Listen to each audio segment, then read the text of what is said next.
The ongoing gas shortage is now impacting student life in the national capital, with Jawaharlal Nehru State University facing disruption in mess services.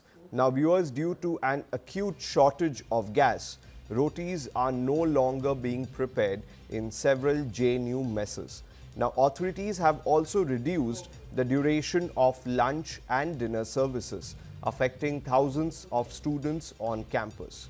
Now, students have staged protests inside the university demanding immediate action from the administration. Now, they have also urged the Dean of Students to intervene and resolve the crisis at the earliest. Now, viewers, according to students, Indraprastha Gas Limited, which supplies gas to the campus, has cited a notification by GAIL Limited India. Now, the notification reportedly announced a 20% cut in PNG supply to the JNU campus. Now, viewers, as a result, several hostels have stopped serving rotis, highlighting the growing impact of the wider LPG and gas shortage crisis.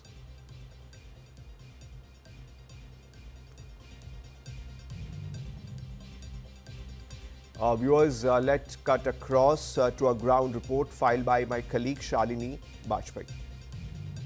LPG cylinder की crisis की वजह से छात्रों को भी परेशानी हो रही है। खास तौर पे जेएनयू में जो हॉस्टल है वहाँ के जो छात्र हैं उनके सामने बहुत दिक्कतें आ रही है, क्योंकि उनको समय पर अब खाना नहीं मिल पा रहा है। तमाम ऐसे हॉस्टल हैं कि जहाँ पर जो है इनका कहना है कि रोटी है वो भी बंद कर दी गई है। तो क्या प्रॉब्लम हो रही है, इस पर बातचीत करेंगे। तो आप कौन से हॉस्टल में रहते हैं और क्या नाम है आपका? मेरा नाम हार्दिक है। मैं पीएचडी स्कॉलर हूँ अभी जेएनयू में, और मैं झेलम हॉस्टल में रहता हूँ।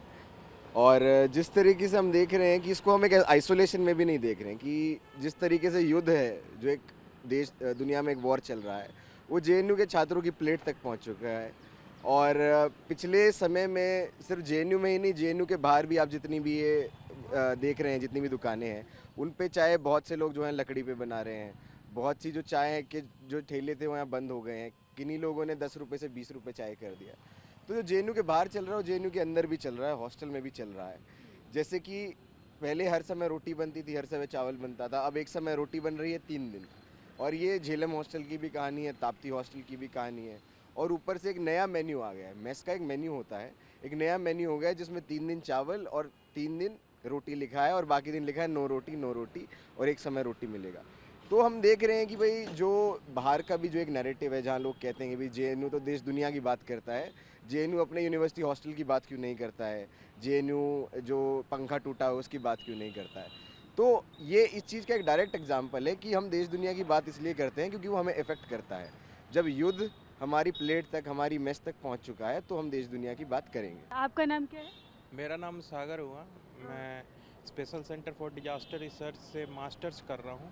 वैसे मैं जेएनयू कैंपस के अंदर नहीं रहता, मैं यहीं पास लोकेलिटी में रहता हूँ। तो यहाँ बहुत सारे स्टूडेंट्स हैं जो जेएनयू के पास आउट्स हैं और जो अभी प्रेजेंट में पढ़ाई कर रहे हैं, वैसे भी बच्चे रहते हैं।